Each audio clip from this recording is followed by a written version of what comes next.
Bismillahirrahmanirrahim. Assalamualaikum warahmatullahi wabarakatuh. Alhamdulillahirabbil alamin. Wassalatu wassalamu ala asrafil anbiya'i wal mursalin sayyidina wa maulana Muhammadin wa ala alihi wa sahbihi ajmain, amma ba'd. Kembali bersama saya di channel Kopi Dakwah. Ngopinya pemuda seputar iman, ilmu, motivasi, dan amal soleh. Saudara-saudaraku dimanapun berada yang dirahmati oleh Allah, mudah-mudahan hari ini kita senantiasa diberikan kesehatan, keafiatan oleh Allah Subhanahu wa Ta'ala, sehingga tugas-tugas kita, pekerjaan kita, semuanya diberikan kemudahan, kelancaran, keberkahan, dan kemanfaatan oleh Allah Subhanahu wa Ta'ala.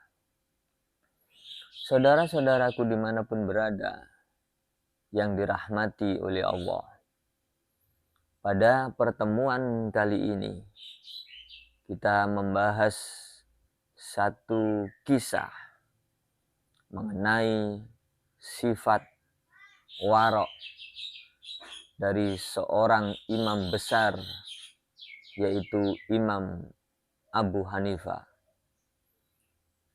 Beliau memiliki sifat yang mulia, salah satunya adalah sifat warok. Sifat warok itu adalah sifat di mana seseorang menjaga dirinya dari maksiat atau menjaga dirinya dari barang syubhat, barang yang tidak diketahui halal dan haramnya, barang yang masih samar tentang kehalalan dan keharamannya. Nah, saudara-saudaraku dimanapun berada yang dirahmati oleh Allah, untuk lebih jelasnya tentang sifat warok sang imam, ikuti cerita yang satu ini. Dikisahkan pada suatu hari beliau ini, sang Imam Abu Hanifah, melakukan kerjasama, melakukan syirkah dengan seorang laki-laki dari kota Basra.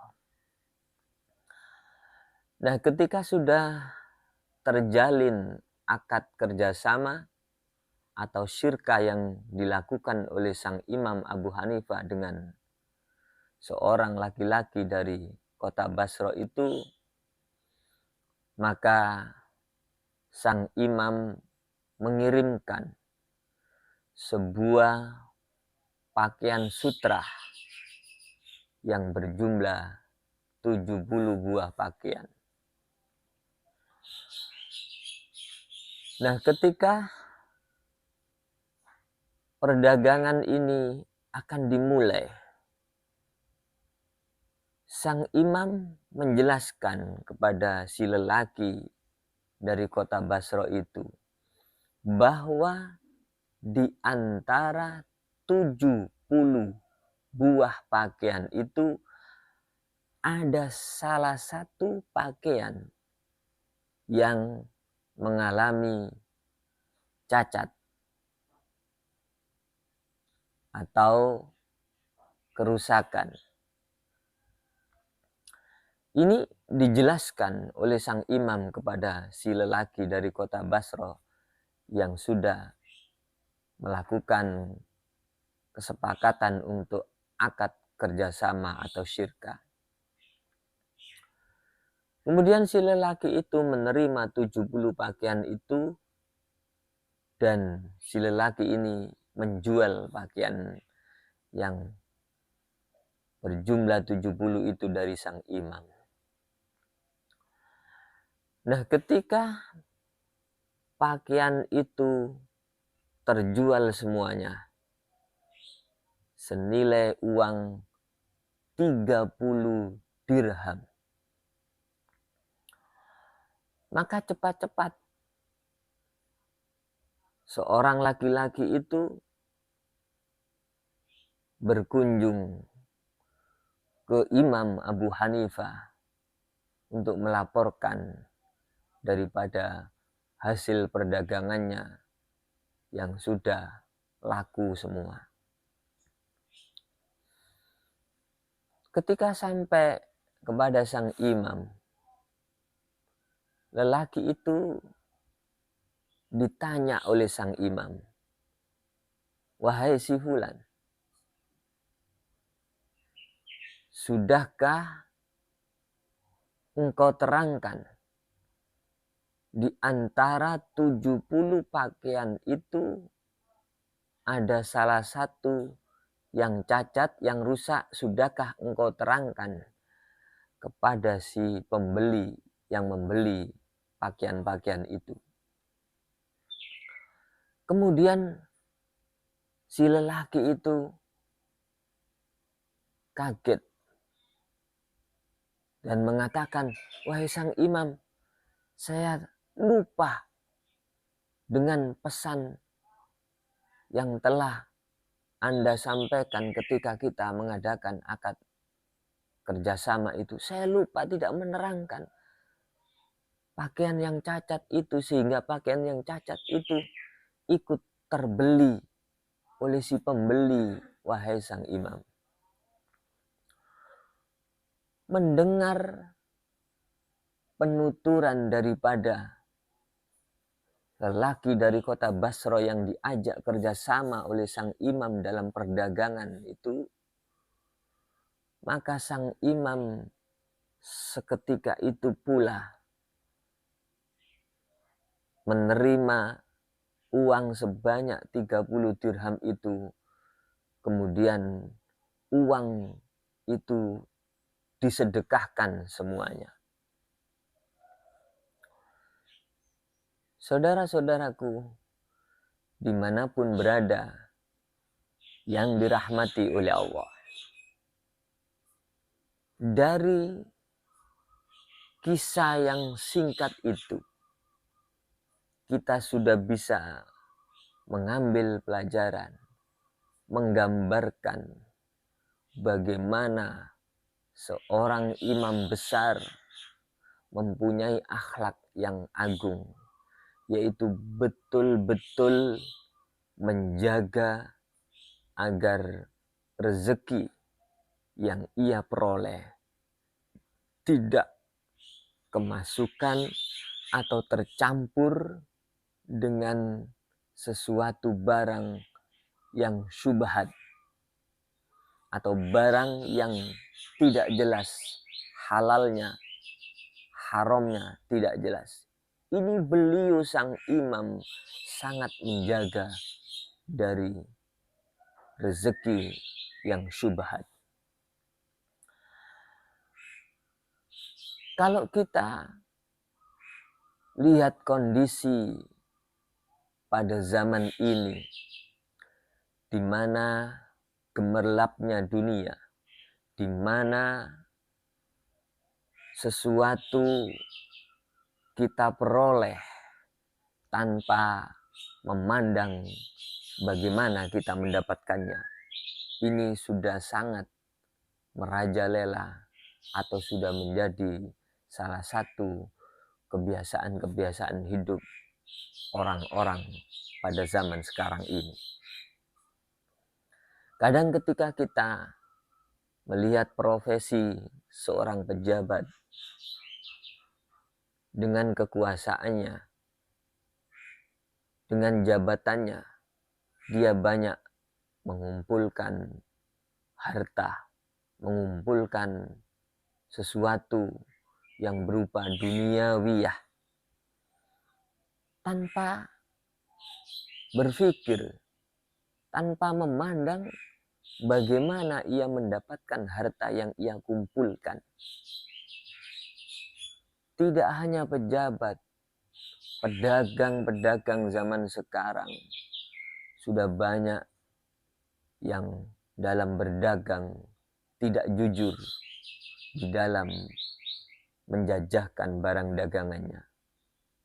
Orang yang berprofesi sebagai pegawai-pegawai, bagaimana ketika dia bekerja, dia menghasilkan dari pekerjaannya itu uang-uang atau rezeki yang tidak halal. Ini sudah tidak menjadi perhatian lagi di era zaman sekarang ini. Yang terpenting bagaimana ia mendapatkan harta benda, mendapatkan rezeki, dari mana datangnya, bagaimana mendapatkannya. Ini sudah mulai hilang, terkikis, sehingga yang ada di pikiran mereka hanya mendapatkan harta benda yang sebanyak-banyaknya. Padahal kalau kita tahu, ketika kita beramal, ketika kita mensedekahkan dari sebagian rezeki kita, kemudian kita tahu bahwa rezeki yang kita peroleh, yang kita gunakan untuk beramal itu adalah rezeki yang dari barang haram. Kadang kita tidak berpikir itu. Kita dilihat banyak orang sebagai orang yang dermawan, sebagai orang yang suka menolong dan lain sebagainya. Orang tidak mengetahui bahwa yang kita gunakan untuk bersedekah, untuk berinfak adalah kita hasilkan dari barang-barang yang haram, pejabat yang korupsi, pegawai yang korupsi, profesi-profesi yang kadang tidak mengindahkan perbuatan halal haramnya, yang kesemuanya itu digunakan untuk bersedekah. Maka ingat, sedekah dari barang-barang yang haram itu tidak akan diterima oleh Allah Subhanahu wa Ta'ala. Kita hanya mendapatkan ujian dari orang lain, gelar dermawan, gelar suka menolong, dan lain sebagainya. Tapi di sisi Allah, kita tidak mempunyai nilai apa yang kita lakukan, sedekah yang kita kerjakan, dan lain sebagainya. Dalam kacamata Allah, semuanya itu ditolak oleh Allah Subhanahu wa Ta'ala. Kita hanya mendapatkan pujian dari manusia, gelar dari manusia, tetapi kita tidak mempunyai amal yang bisa diterima oleh Allah Subhanahu wa Ta'ala.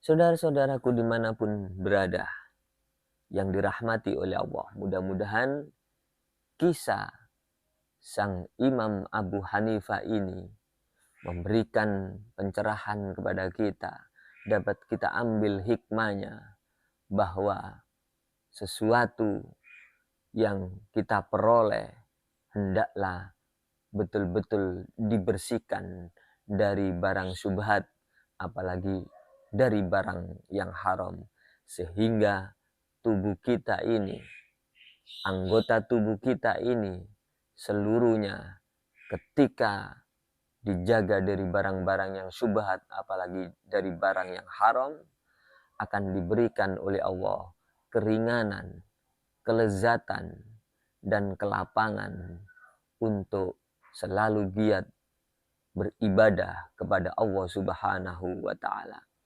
Barangkali ketika hari ini berumur berapa tahun pun kita belum bisa menikmati manisnya ibadah, lezatnya ibadah, atau ringannya diri kita menghadap kehadirat Allah Subhanahu wa Ta'ala, barangkali tubuh kita ini masih banyak dimasuki barang-barang haram sehingga berat untuk melakukan ibadah kepada Allah Subhanahu wa Ta'ala.